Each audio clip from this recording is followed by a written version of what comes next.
primeiro lugar, eu queria, em nome da Comissão de Negócios Estrangeiros, mesmo em meu nome pessoal, saudar, cumprimentar os seus conselheiros.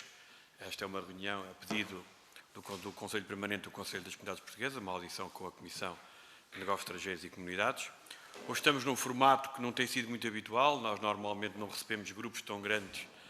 Na nossa Comissão nunca recebemos, atualmente é praticamente tudo por videoconferência, mas hoje realmente abrimos uma exceção porque o Presidente teve a oportunidade de sensibilizar a Comissão para, ao que estão cá 8, encontramos esta sala e, portanto, vamos ter o privilégio de estar com todos vocês que estão em Lisboa para reunir e para discutir, debater e analisar matérias relativas às comunidades portuguesas.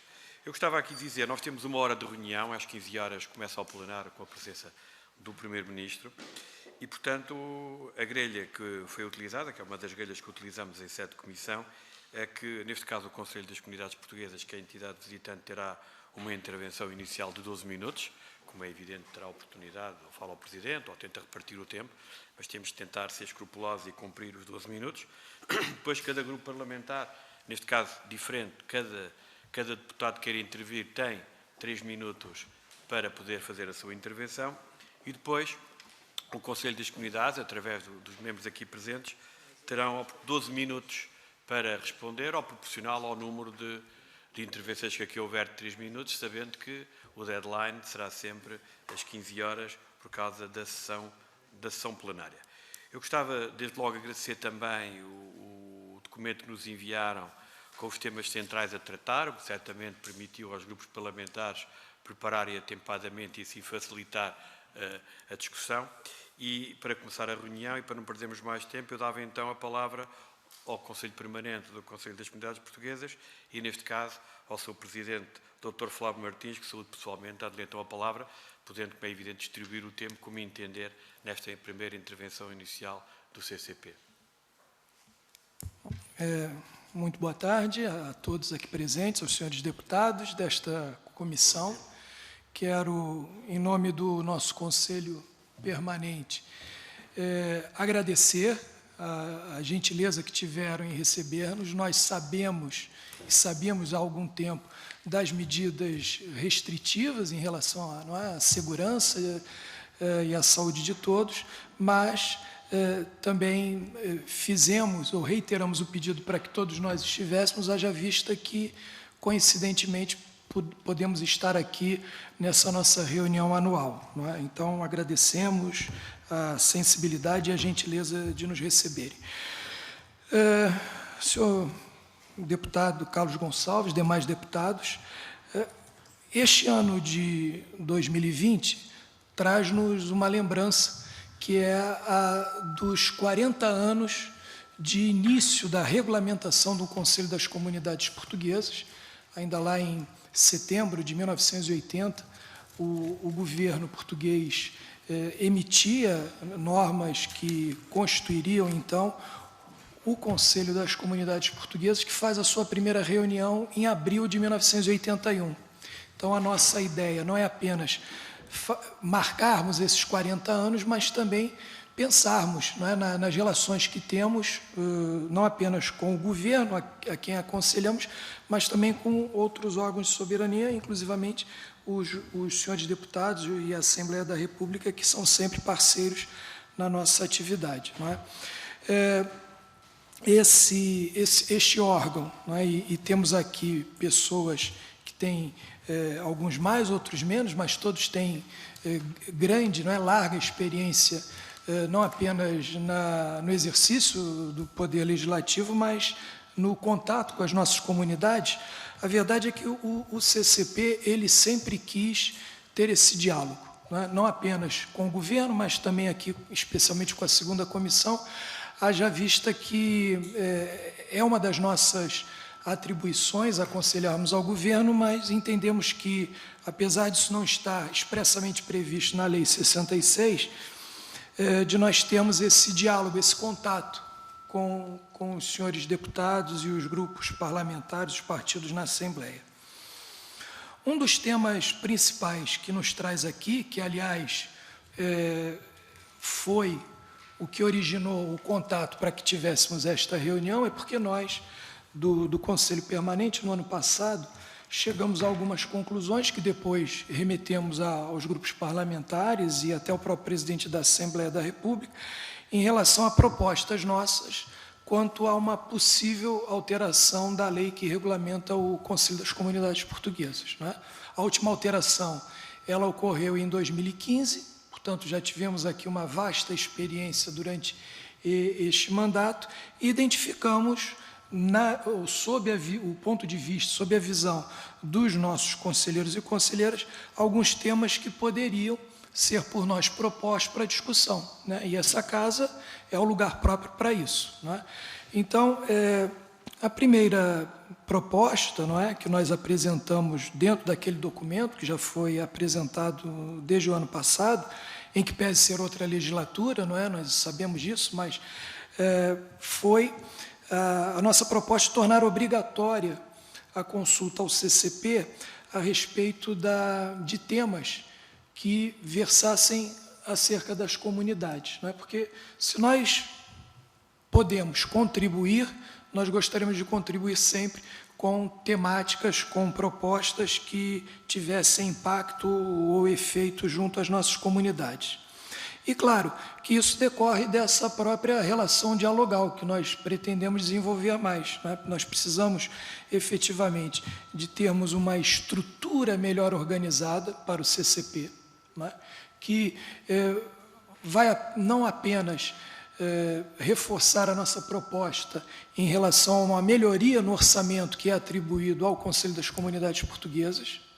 Nós, inclusive, já encaminhamos proposta nesse sentido à senhora secretária das Comunidades Portuguesas, que seriam, aliás, até encaminhamos também aos grupos parlamentares, que seria num total de 205 mil euros para o próximo ano, haja vista que temos realizado, este ano, evidentemente não, por conta de tudo que tem acontecido, mas nós até conseguimos realizar as reuniões dos conselhos regionais, das comissões temáticas, do nosso Conselho Permanente, mas, por exemplo, atividades junto às nossas comunidades, aquilo que chamamos de secções locais, assim previstas na Lei 66, nós não temos tido oportunidade de realizar atividades por conta mesmo até, talvez, de uma iniciativa nossa, e nós gostaríamos, portanto, de alterar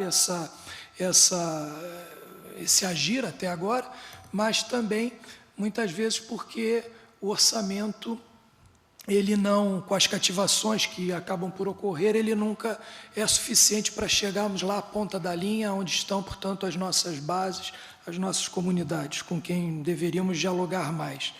Até porque muitas vezes as comunidades não têm a visibilidade do trabalho que é feito pelo nosso CCP, né? Então, nós precisamos ter esse contato e, portanto, ter um orçamento e uma estrutura adequados, para nós é importante, independentemente de quem vier a estar num próximo mandato, mas entendemos ser fundamental para que tenhamos o exercício pleno de cumprir as nossas atribuições, as nossas competências previstas em lei. Uma outra proposta trata de um plenário a meio de mandato. O artigo 32, o 32º da lei, fala de um único plenário, não é? Realizado sempre no início, né, do mandato.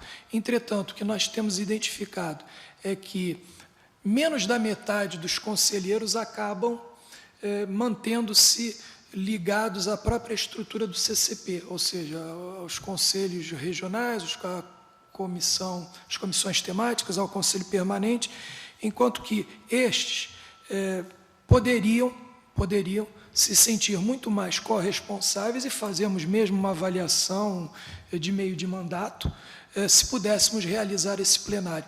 Não entendemos que haja necessidade de um plenário a cada ano, até por conta de orçamento, não entendemos isso, mas entendemos que temos aqui um plenário a meio de mandato, talvez até servisse, inclusive, para que os 4 anos fossem rigorosamente observados a partir do momento que teríamos esse plenário a meio de mandato no segundo ano após o plenário inicial, original. E apresentamos também algumas propostas quanto a direitos e deveres dos conselheiros. Tá?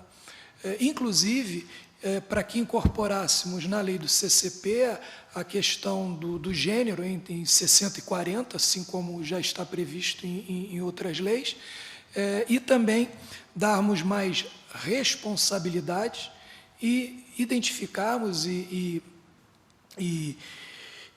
podemos implementar direitos aos nossos conselheiros e conselheiras, inclusive, por exemplo, quanto à participação obrigatória nos conselhos consulares. Haja vista que, por exemplo, eu venho do Rio de Janeiro e lá o nosso cônsul-geral, ele tem no seu conselho consultivo os 3 conselheiros daquela área, mas nós temos informações que isto não é algo que ocorra, ou seja, para que isto não esteja apenas no âmbito do subjetivismo de quem estiver a chefiar o posto consular, entendemos que talvez fosse importante que os conselheiros daquela área pudessem obrigatoriamente também participar do Conselho Consultivo e, dessa maneira, auxiliar também com as suas propostas, enfim, com as suas ideias, com as suas experiências, os próprios postos consulares. Né?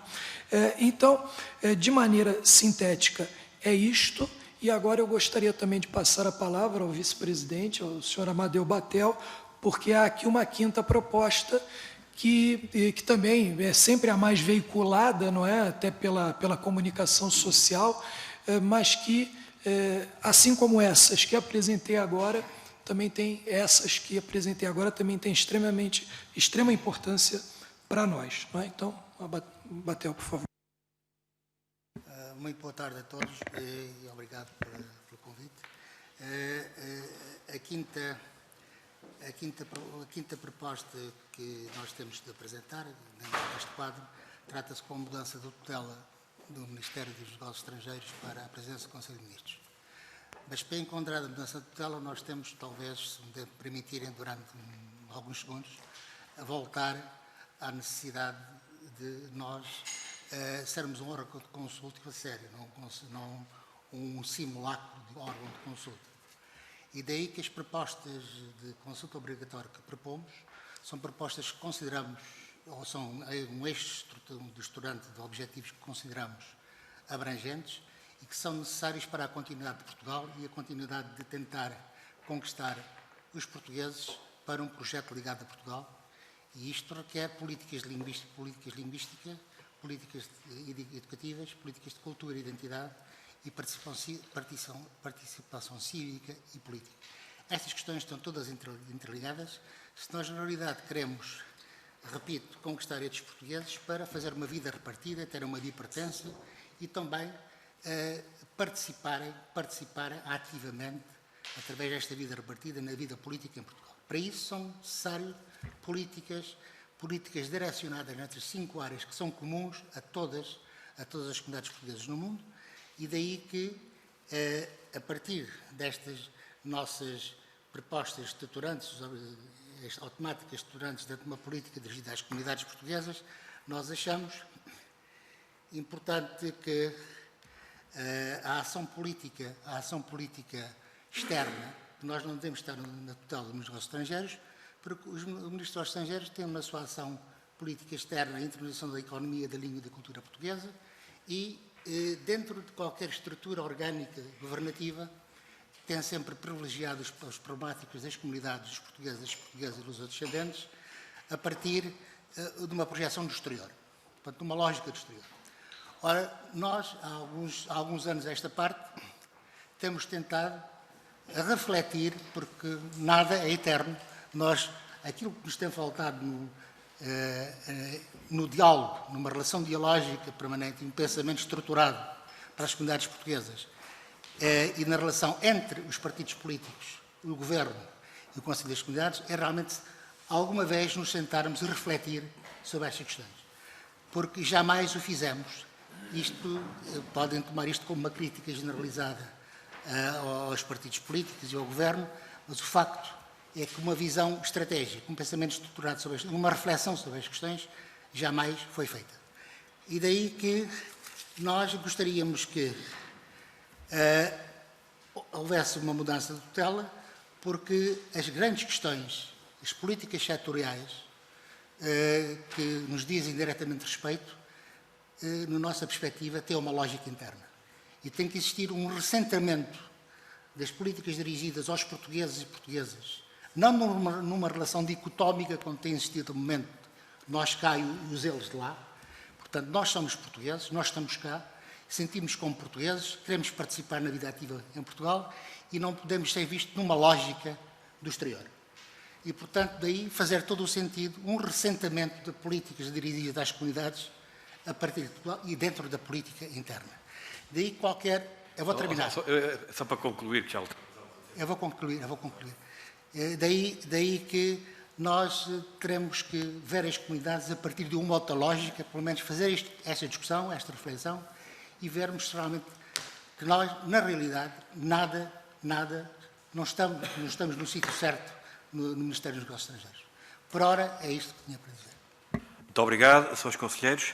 Eu, antes de passar a palavra aos diferentes grupos parlamentares, recordo que algumas destas matérias já nos foram remetidos documentos do CCP, portanto, penso que os deputados e os diferentes grupos parlamentares já amadureceram, digamos, o vosso pensamento relativamente a estas matérias.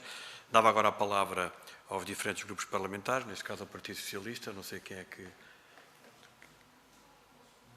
Ao Porto. Em 3 minutos, peço... Muito obrigado, presidente. Inicialmente, eu gostaria de saudar todos os conselheiros, a conselheira, parabenizando pelos 40 anos do Conselho das Comunidades Portuguesas, 40 anos de trabalho incessante pelas comunidades portuguesas no mundo, cumprindo sua missão, exercendo suas competências criadas pela Lei 66A de 2007, alterada pela Lei 29 de 2015, e também materializando pelo incansável trabalho dos nossos valorosos conselheiros. Conselheiros esses determinados, resignados, doando um precioso contributo em prol da nossa comunidade, e abrindo mão até de qualquer protagonismo em nome do Conselho das Comunidades Portuguesas, dando plena visibilidade tão somente aos interesses da nossa comunidade. Eu, pessoalmente, tive a honra de nascer em um dos países da nossa diáspora, portanto, eu pude vivenciar os anseios das nossas comunidades e acompanhar atentamente também a atuação dos conselheiros das comunidades nos nossos países de acolhimento. E isso daí é fundamental para que a voz do cidadão da diáspora chegue até o governo de Portugal. Ainda como deputado da imigração, eu pude visitar nossas comunidades em alguns países, e onde, em loco, pude acompanhar o trabalho de alguns conselheiros, nomeadamente na Venezuela, onde eu verifiquei a atuação voluntária e altruísta de alguns conselheiros, que acompanhavam as permanências consulares, entre outros trabalhos também que faziam puramente pelo amor ao próximo, amor às nossas comunidades.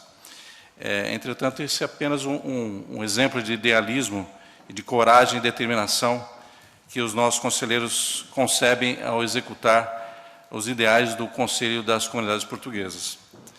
Por fim, eu gostaria de ressaltar a importância de haver uma maior proximidade entre o Conselho das Comunidades Portuguesas e os nossos deputados do Parlamento, pois é essencial esse contributo de vocês, essa experiência da diáspora, até para que a gente possa materializar os projetos de lei e trazer cada vez mais igualdade e justiça social para a nossa diáspora. Mais uma vez, parabéns a todos e bem-ajam. Muito obrigado. Muito obrigado, Sr. Deputado. Dava agora a palavra ao deputado José Cesário, do Grupo Parlamentar do PSD. Muito obrigado, Sr. Presidente. Em meu nome pessoal, em nome aqui dos meus colegas, o PST fez questão de estar aqui amplamente representado. Temos aqui o novo coordenador, o nosso novo coordenador na Comissão, o deputado Nuno Carvalho, e a deputada Carla Madureira, claro, para além do deputado Carlos Gonçalves, está aqui noutras circunstâncias, ou noutra condição, assim aqui é. Quero saudar-vos, transmitir-vos aquilo que sempre vos transmitimos. O Conselho das Comunidades é um órgão muito importante eu diria, absolutamente indispensável para a relação entre o poder político em Portugal e as nossas comunidades, todas elas, e evidentemente que a sua característica de órgão consultivo do Governo, que é assim que está definido organicamente, não lhe retira um papel também no plano da representatividade, enquanto aquilo que eu muitas vezes digo, uma espécie de um mini-parlamento das nossas comunidades. E por isso as vossas opiniões são opiniões muito importantes que cumpre ouvir com atenção. Lemos as propostas que nos apresentaram, já não são novas. Evidentemente que todas elas irão merecer uma grande reflexão, uma grande atenção da nossa parte. É evidente que há aqui há dois aspectos a ter em consideração. O primeiro aspecto é que a atual lei, na versão que tem, foi aprovada nesta Casa por uma maioria muito ampla, um consenso muito alargado. Ora, isso obriga a que a reflexão a fazer relativamente a possíveis futuras alterações tenha de ser ainda mais aturada, ainda mais cuidada, correto? Segunda condição, deveremos ter eleições para o Conselho a breve trecho.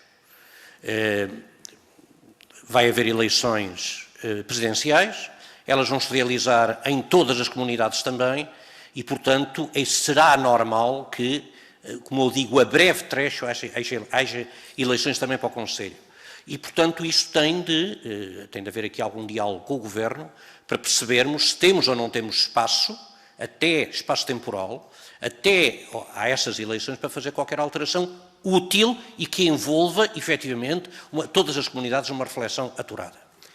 Para além destas questões que nos colocam, questões que têm a ver com a orgânica do Conselho, não quero deixar de salientar aqui a nossa profunda preocupação relativamente a um conjunto de questões que neste momento estão a atingir seriamente a generalidade das nossas comunidades, questões estas que nós estamos a acompanhar muito de perto e das quais eu saliento pelo menos 3 que são muito evidentes e muito imediatas. Desde logo, a primeira questão, os problemas, gravíssimos problemas sociais que aumentaram imenso nestes últimos meses, fruto do Covid, mas que já existiam antes e que afetam muitas das nossas comunidades, não apenas fora da Europa, mas também já na Europa e de uma forma absolutamente dramática e com instrumentos, com respostas cada vez mais limitados. Segunda questão, está ligada com esta, tem a ver com o momento que vive o associativismo português no estrangeiro. Nós temos cerca de 3.000 associações espalhadas por este mundo fora. Os senhores sabem que as associações portuguesas são estruturantes na vida das comunidades e sabem muito bem que neste momento a generalidade dessas associações não tem fontes de receitas, não conseguirão tê-las e a verdade é que os instrumentos de apoio a essas associações são também cada vez mais limitados. E, finalmente, a questão magna do funcionamento da rede consular. Neste momento não há atendimento consular presencial em praticamente posto nenhum. É verdade que a administração pública portuguesa aqui está também a funcionar da mesma forma, mas é evidente que esta situação não pode manter-se sob pena de haver cada vez mais pessoas fortissimamente penalizadas por esta ausência de acompanhamento que se faz sentir muito aqui, no território nacional, então para quem está longe mais se faz sentir. Muito obrigado. Muito obrigado, Sr. Deputado. Teve a palavra ao Sr. Deputado João Oliveira, do Partido Comunista Português. Obrigado, Sr. Presidente. Queria, em nome do Grupo Parlamentar do Partido Comunista Português, começar por cumprimentar a senhora e os senhores conselheiros das comunidades, cumprimentar todo o Conselho e as comunidades portuguesas na pessoa de Vossas Excelências. Naturalmente, queria também associar-me às saudações que já aqui foram referidas relativamente à comemoração dos 40 anos do Conselho das Comunidades Portuguesas. Eu julgo que o reconhecimento da importância do Conselho das Comunidades Portuguesas e do trabalho dos conselheiros dispensaria qualquer referência por aquilo que tem sido a intervenção na prática e a ação na prática do Conselho e dos conselheiros em representação das nossas comunidades, mas eu julgo que a situação que atravessam as comunidades portuguesas neste momento particularmente difícil em resultado da pandemia, com o agravamento de muitos dos problemas que não são propriamente novos. Eu diria que os problemas que são hoje identificados não são propriamente problemas novos, eles ganharam de facto nova dimensão e um novo significado mais penoso na vida das nossas comunidades em resultado da pandemia, e eu julgo que esta situação que as nossas comunidades atravessam sublinham de forma ainda mais evidente a importância do Conselho das Comunidades Portuguesas, do papel que tem a cumprir e da necessidade do reconhecimento e da tradução desse reconhecimento do ponto de vista político e institucional, não só em relação ao Conselho, mas em relação aos órgãos de soberania, a forma como os órgãos de soberania, digamos assim, enquadram a intervenção do Conselho das Comunidades Portuguesas e dos conselheiros. Eu queria saudar a iniciativa que tomaram de apresentar o conjunto de propostas que nos fizeram chegar, sem nenhum intuito provocatório, ou sem permitir leituras provocatórias das minhas palavras. Queria saudar o arrojo da reflexão e desse trabalho que fizeram, e que está de resto refletido no conteúdo das propostas que nos são apresentadas, porque julgo que elas são marcadas também por algum arrojo, e eu diria que nos tempos que vivemos, se não houver algum arrojo, dificilmente conseguimos enfrentar as dificuldades e obstáculos como aqueles que temos tido pela frente.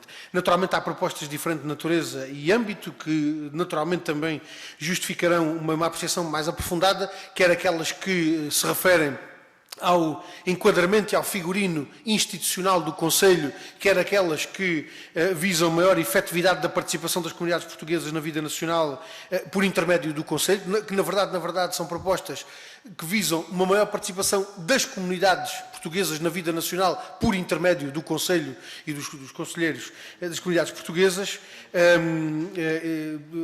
As exigências que algumas destas propostas aqui nos apresentam colocam são de facto de uma dimensão diferente, olhando para a proposta que faz relativamente à previsão constitucional. Ela naturalmente tem um peso específico e tem um conteúdo específico muito diferente de outras propostas que podem ser consideradas com outro tipo de solução que é menos exigente desse ponto de vista político e de reunir condições para que elas possam avançar. Eu tinha apenas uma questão concreta a colocar, muito breve, que é de saber se estas propostas que aqui nos apresentam resultam de uma reflexão geral que foi sendo feita a partir de vários exemplos que foram tendo. Pego neste exemplo que foi referido inicialmente relativamente à participação no Conselho Consultivo Consular, e portanto se há uma ideia de um conjunto de propostas que nos são apresentadas em resultado de uma reflexão que é feita em geral de uma situação que se verifica e que justificava estas necessidades, ou se elas resultam já de uma segunda fase a seguir a alguma tentativa junto do próprio Governo para que algumas destas medidas pudessem avançar. Ou seja, houve alguma intervenção já junto do Governo para que algumas das questões que aqui nos colocam fossem já consideradas desta forma, e elas agora precisam é ter uma outra tradução do ponto de vista de decisão e de opção política, ou elas estão a ser colocadas de alguma forma numa fase mais virgem, digamos assim, da sua reflexão e da sua concretização. E pronto, e com isto concluo, respondendo também ao repto do Sr. Presidente. Obrigado. Era apenas esta a questão que queria colocar. Eu tenho ainda inscritos a deputada Lara Martinho, o deputado Paulo Neves. Pergunto se há mais algum senhor deputado que quer intervir. Pronto, ok. Temos mais dois deputados ainda. Senhora deputada Lara Martinho, do Partido Socialista. Muito obrigada, Sr. Presidente, pela possibilidade de poder também participar aqui neste encontro, cumprimentar todos os senhores e a senhora conselheiros. É um gosto podermos estar aqui de forma presencial e podermos debater estas questões que dizem respeito às nossas comunidades. Eu própria também nasci num país onde reside uma grande comunidade, nos Estados Unidos da América. Sou de uma região que tem uma forte imigração, os Açores, e, portanto, estas questões são questões que nos são muito caras, a mim em particular e ao Partido Socialista também, e queria reforçar aqui também a mensagem já deixada pelo meu colega Paulo Porto, dar os parabéns pelos 40 anos do Conselho, dar os parabéns pelo trabalho que tem desenvolvido em prol das nossas comunidades, pelos contributos que tem-nos feito chegar e pelas reivindicações que também nos têm feito chegar.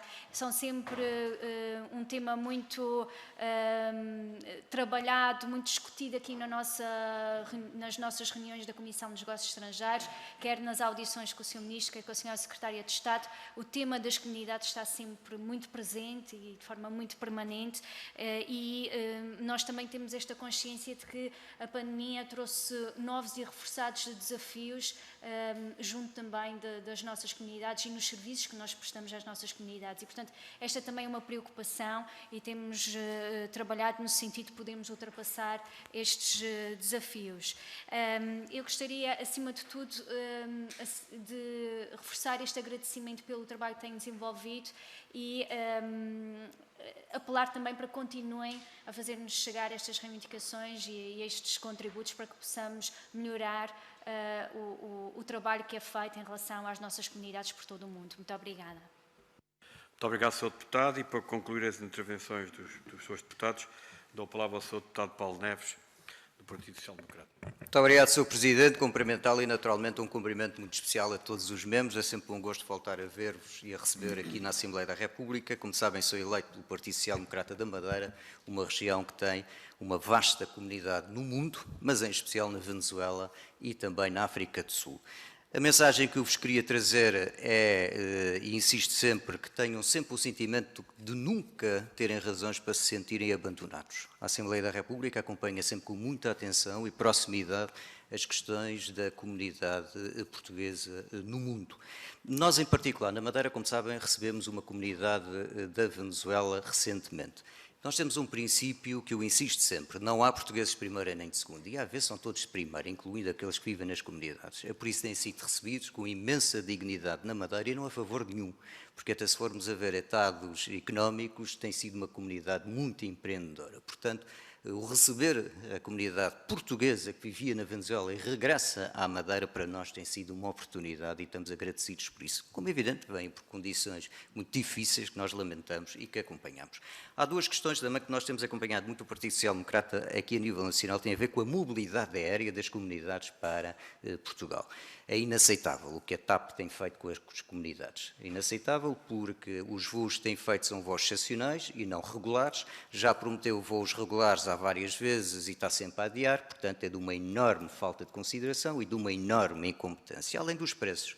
Depois nós já pedimos também para haver voos com escala na Madeira e não fazem isso. Vão continuar a fazer os voos para Lisboa, com preços proibitivos, não só de Caracas para Lisboa, como também proibitivos de Lisboa para o Funchal. Mais uma vez, esta é uma enorme responsabilidade, é evidente, do Partido Socialista, porque ainda por cima agora é quem manda totalmente na TAP. Portanto, é uma falta de sensibilidade do PS, da TAP, do Governo Nacional em relação às nossas comunidades. Há outra questão também que penso que é muito importante, são os apoios sociais. O Partido Social Democrata tem existido bastante nos apoios sociais às comunidades, em especial agora devido à questão do Covid, mas que esses apoios sociais sejam direcionados às associações portuguesas que já estão espalhadas e constituídas. Não é preciso criar nada de novo. Elas já existem, a rede já existe, é apoiá-las e elas chegam de certeza absoluta à nossa comunidade. Depois também, outra questão, para terminar, Sr. Presidente, é a questão das relações diplomáticas com alguns Estados. Eu sei que, e como devem imaginar, todas as semanas, rara é a semana que eu não tenho contactos com os representantes das comunidades na Madeira, em especial da Venezuela, que muitas vezes têm alguma dificuldade, e que eu percebo totalmente, nas relações que nós temos com o governo, de facto, da Venezuela, que sei que a comunidade muitas vezes tem dificuldade em perceber. Mas eu insisto sempre que nós temos que ter laços com todos, e temos de ter ligações com todos, porque se não tivermos, perdemos com isso. Portanto, eu penso que me fiz explicar quanto a essa questão. Por isso, Sr. Presidente, eu só fazia questão de vos cumprimentar a todos, desejar-vos as maiores felicidades e que levem uma grande palavra de esperança às vossas comunidades e termino como comecei. Os senhores não estão abandonados. Nós continuamos a vos acompanhar com imensa solidariedade, preocupação e penso que falo por todos, com imensa atenção, porque são portugueses como qualquer português. Muito obrigado. Muito obrigado, Sr. Deputado. Estão assim concluídas as intervenções dos Srs. Deputados e dos diferentes grupos parlamentares. Eu permitia-me só duas pequenas notas, também como parlamentar. O meu colega José Cesário falou aqui da maioria ampla que se obteve nesta Casa na última alteração. Demorámos vários meses na discussão na especialidade. Eu próprio liderei o grupo de trabalho. E mesmo se na votação final houve grupos parlamentares que não votaram favoravelmente o texto. Todos os grupos parlamentares, seja o Bloco, seja o Partido Comunista Português, o Partido Socialista, o CDS e o PSD, todos deram contributos na lei que hoje está em vigor. Há linhas, há pontos, que em todos os grupos parlamentares, há provas disso, portanto, todos eles contribuíram para o texto que está em vigor. E se nós conseguimos uma maioria ampla na alteração de uma vez que foi feita, eu penso que o trabalho que estão a fazer de sensibilizar os grupos parlamentares é no sentido também de encontrarmos nesta Casa o mais amplo consenso para que a lei realmente agrade a todos, mas sobretudo agrade àqueles que todos nós representamos, nós na Assembleia da República e os senhores conselheiros das comunidades portuguesas. Apenas um pormenor. Falou-se aqui da questão dos conselhos consultivos. Eu recordo-me deste tema ter sido discutido por alto no trabalho, na especialidade aqui. E apelo ao bom senso que um cônsul de Portugal que constitui o Conselho Consultivo, se tem os conselheiros das comunidades portuguesas, acho que nunca passou na cabeça dos parlamentares que estiveram no debate de especialidade que os conselheiros não fossem convidados. Que isto tenha que estar numa lei é que realmente me surpreende, mas se tiver que estar, eventualmente os grupos parlamentares poderão apresentar propostas e são votadas, mas é pena que os senhores tragam este tipo de recomendação quando, com toda a honestidade, não se percebe se os senhores são órgão consultivo do Governo, se vêm à Assembleia da República e depois no plano local onde tem uma legitimidade da vossa eleição, não são reconhecidos como pessoas importantes e se forem ver as competências dos conselhos consultivos, como é que o Conselho das Comunidades Portuguesas não cabe lá? Portanto, era só isto que eu queria dizer. O tempo proporcional que tem é 17 minutos, o que seja mais ou menos 20 minutos, 21 ou 22, o que nos permite depois sair desta sala e ir diretamente para o plenário, para o debate que vamos ter esta tarde. Peço, como é evidente, que respeitem esse tempo. Cabe ao seu Presidente e aos seus conselheiros distribuírem quem são os conselheiros que vão eventualmente responder às diferentes questões que foram aqui apresentadas e comentar aquilo que foram as intervenções dos grupos parlamentares dos seus deputados. Faça favor, Sr. Presidente. Senhor deputado Carlos Gonçalves, deputadas e deputados aqui presentes. Tomei nota e todos nós anotamos aqui tudo que foi dito e agradecemos as palavras de reconhecimento e de fortalecimento, né, do nosso trabalho. Acho que isso é importante e para nós é fundamental não apenas termos essas palavras, mas mantermos o diálogo, né, porque quando o deputado Paulo Porto mencionou da necessidade de uma permanente aproximação, um permanente diálogo nosso com os senhores deputados e as senhoras deputadas, nós também queremos isso. Nós queremos isso e é por isso que fazemos sempre questão, sejam as temáticas, seja o Conselho Permanente, de estarmos aqui trazendo algo, trazendo alguma voz das nossas comunidades. Não é?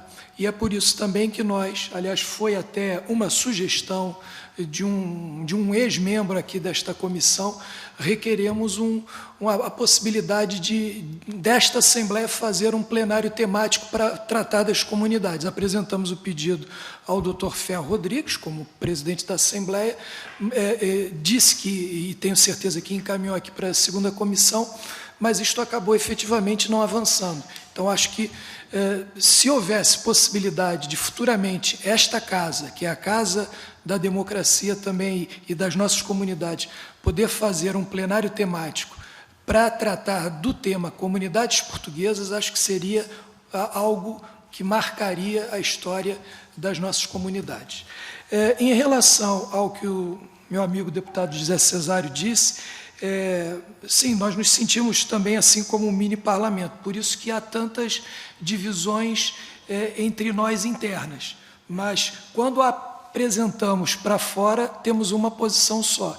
E esta posição, por exemplo, em relação às alterações que trazemos, e aí até respondendo um pouquinho ao senhor deputado João Oliveira, foi objeto de uma reflexão profunda. Este tema foi, durante meses, debatido nos nossos conselhos regionais, nas nossas secções locais, que apresentaram contribuições ao Conselho Permanente, que ainda ficou por diversas reuniões. Nós fazemos reuniões mensais por Skype entre nós, fizemos diversas reuniões até chegarmos a uma redação final em maio passado, quando cá estivemos pela última vez. Então, é objeto disso. Evidentemente, isso também já foi apresentado aos órgãos do governo com os quais temos mais contato, nomeadamente a Secretaria das Comunidades Portuguesas, não é?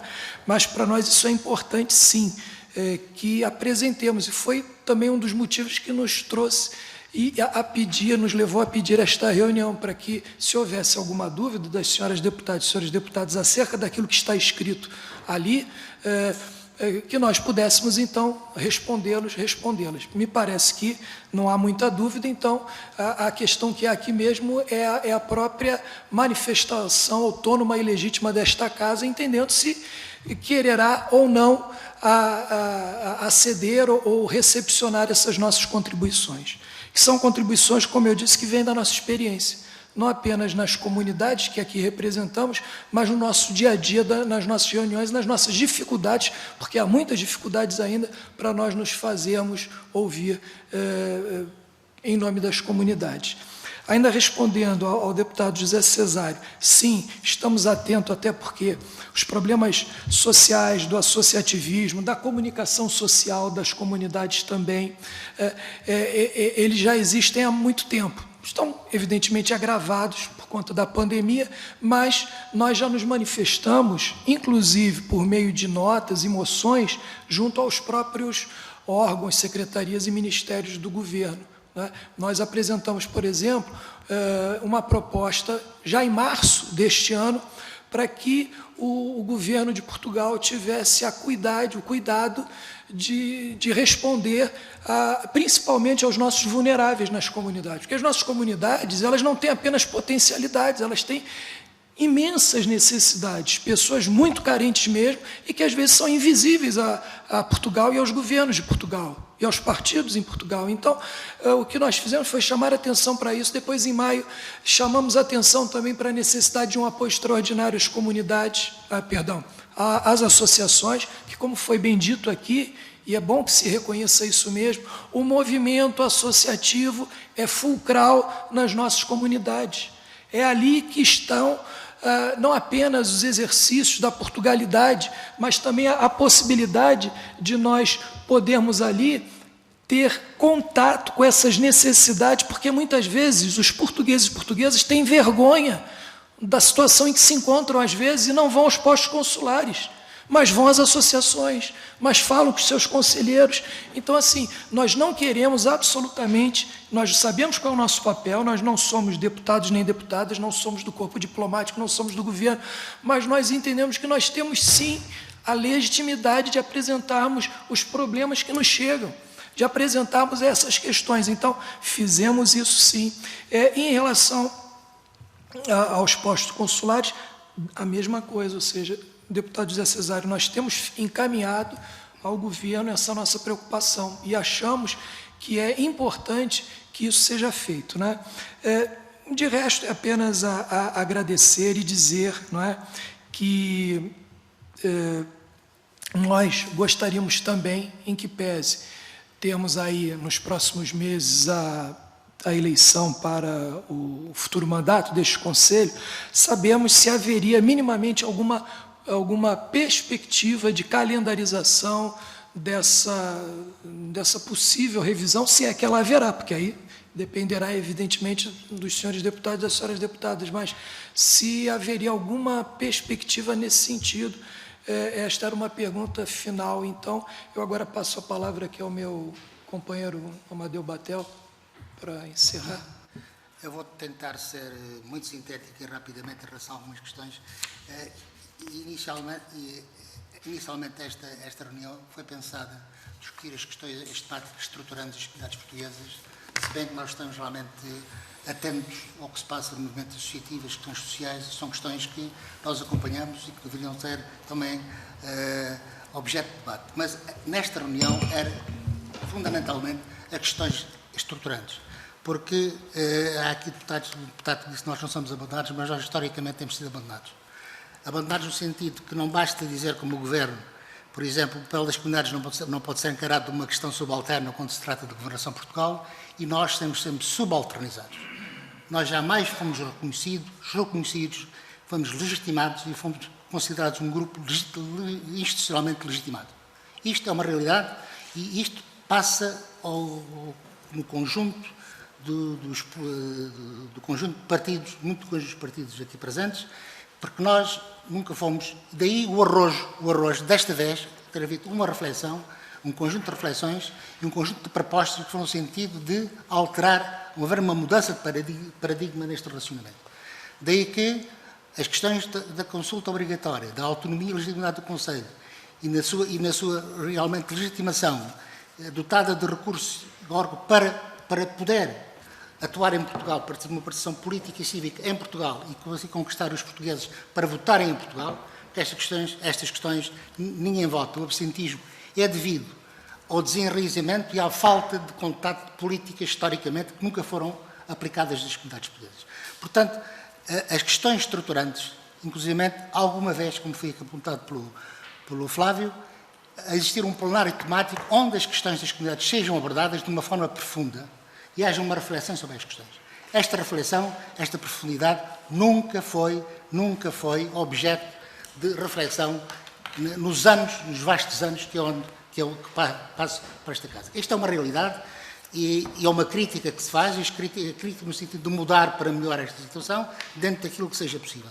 Daí que esta reflexão foi feita em todas as comunidades, chegámos a este acordo. Há naturalmente certas questões que estão a ser reformuladas, reelaboradas, discutidas, e para finalizar, a última revisão da lei foi realmente, nós no Conselho Permanente, a única consulta que nos fizeram foi a consulta dirigida para a revisão da lei. Andámos 3 anos com a revisão da lei e depois, à última da hora, a revisão da lei foi feita. Esta atual lei foi feita, realmente com algum consenso de todos os partidos, mas esta lei é uma lei, digamos, que não serve na realidade, é uma lei de sobreposição de poderes, é uma lei que não serve na realidade às comunidades portuguesas. Por isso, fazemos votos que haja a possibilidade de calendarizar isto e haja um debate, um diálogo aberto, uma relação dialógica, e que nós possamos chegar a um consenso de todos os partidos políticos e também os conselheiros das comunidades. Muito obrigado. Não, eu acho que podemos aproveitar esse tempo, não é? Mas, porque eu havia esquecido de responder uma pergunta, uma questão que foi apresentada, acho que pelo deputado João Oliveira. Se nós já havíamos também discutido isso com o governo, eu queria lembrar que, como fizemos isso em maio, ainda era o governo anterior, e o ex-secretário era o vosso colega, o deputado, o doutor José Luiz Carneiro. E ele era o secretário e disse-nos, numa reunião, que concordava com 90% do que estávamos a propor. Os 10% nós já sabemos até o que é a mudança da tutela. Mas, assim, ele disse textualmente que concordava com 90% que nós estamos apresentando e depois encaminhamos aos senhores deputados. O companheiro conselheiro Paulo Marques. Paulo Marques, de França, e vice-presidente da Câmara de Aulnay-sous-Bois, só para dizer que atualmente está a ser apresentado o Plano de Recuperação e Resiliência. Parece-nos essencial que não se esqueçam das comunidades, seja na execução de 2026 ou na execução de 2030. Porquê? Porque as comunidades também pertencem, pensamos, nesse molde. Já foi identificado ontem no Conselho Económico e Social, onde tivemos presença, não esquecer as comunidades, por exemplo, sobre o bloco da inovação, não esquecer que há problemas de exclusão numérica de algumas populações distantes e provavelmente esse processo poderá também incluir as comunidades portuguesas. Obrigado. E, evidentemente, porque ainda temos um pouco de tempo, precisamos aproveitá-lo bem. É importante, e quando se fala aqui em abandono, né, apesar do deputado Paulo Neves ter dito que, evidentemente, nós estamos abandonados, né, nós estamos esquecidos, mas, às vezes, no dia a dia, há obstáculos que são criados. E aí eu quero trazer aqui um exemplo que certamente fugirá à alçada desta casa, mas eu acho que é importante darmos publicidade a isto. Nós temos direito, porque está assim previsto no regimento constitutivo do Conselho Nacional de Educação, a indigitarmos um representante nosso junto ao Conselho Nacional de Educação, como, aliás, ontem tomaram posse 2 conselheiros nossos no SES, temos conselheiros em outros conselhos, também digitados pelo CCP, e o nosso conselheiro, que é o Amadeu Batel, foi por nós indicado, não tomou posse até hoje no Conselho Nacional de Educação. Por quê? Porque condicionam a posse dele a que nós abramos mão de uma reivindicação que entendemos absolutamente legítima, que é a do próprio Conselho ter previsão orçamentária para arcar com a deslocação. Porque como é que querem que os conselheiros das comunidades portuguesas que não moram em Portugal tenham o mesmo tratamento dos senhores conselheiros e conselheiras que residem em Portugal? Ou seja, isto é afastar-nos. Isto é dizer, no papel, os senhores estão aqui, mas não participarão. E, desculpem, mas se uma reunião é feita hoje por Skype ou por qualquer outra plataforma, não é? Isto é hoje, não é? Não seria há anos atrás. E mais ainda, quando nós temos a possibilidade de estarmos presentes, entendemos que a participação ela acaba por ser muito mais efetiva do que todos estão reunidos numa sala e há lá um que fala pelo ecrã, fala pela TV ou pelo computador. Entendemos que isto, por exemplo, é uma forma, se não de nos abandonar, mas pelo menos de criar obstáculos que nos levam a um afastamento e não uma aproximação como deveria haver. Então, acho que é importante que nós façamos essa... por exemplo, no próprio SES também havia um entendimento bem semelhante, mas achamos, e até pela conversa que ontem houve com o novo presidente, que isto mudará daqui para frente, e entendemos que é importante que não haja condicionantes. Por quê? Porque nós não abriremos mão da nossa posição, como nem pedimos que os nossos interlocutores abram mão das suas posições. Agora, condicionar a posse a isto é que me parece um abuso.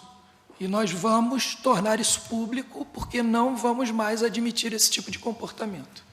Bom, da minha parte, portanto, é só. De resto, era apenas agradecer. E se pudessem, talvez, nos indicar alguma perspectiva, se ela existe, em relação a alguma calendarização ou alguma... Porque, pelo que nós temos de informação, me parece que as nossas propostas estão a ser discutidas aqui pela comissão, não? Pois é. E aí nós gostaríamos só de saber, assim, se não uma calendarização, mas, digamos, os próximos passos para sabermos mais adiante onde é que estaríamos. Muito obrigado, senhoras deputadas e senhores deputados, pelo momento de estarmos aqui.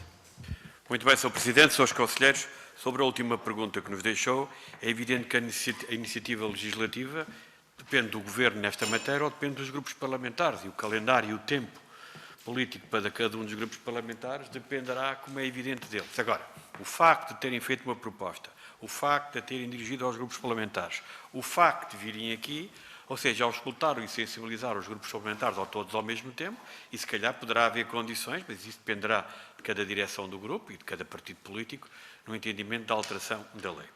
Gostava de dizer aqui duas coisas. A última alteração, a última discussão que houve aqui na especialidade da lei, que na altura era Secretário de Estado, o José Cesário, foi a lei acabou por ter, digamos, não é perfeita, porque ela tinha um contexto e depois houve alterações, eu não sei se recordam, não estavam introduzir os conselhos regionais, depois houve os grupos parlamentares que quiseram reintroduzir as comissões temáticas e tudo isto levou que houvesse aqui algumas coisas que eventualmente poderiam ter ficado melhor se tivessem estruturado desde o início, mas é assim, há um direito dos parlamentares a alterarem e a lei, na altura o José Cesário era Secretário de Estado, talvez não tenha gostado tanto, mas foi alterada em muito para poder ter o maior consenso e é isto que voltamos aqui a pedir. Em relação ao Conselho Económico e Social, em relação ao Conselho Superior de Educação, são matérias que me são caras a mim e aos deputados do Grupo Parlamentar Social Democrata.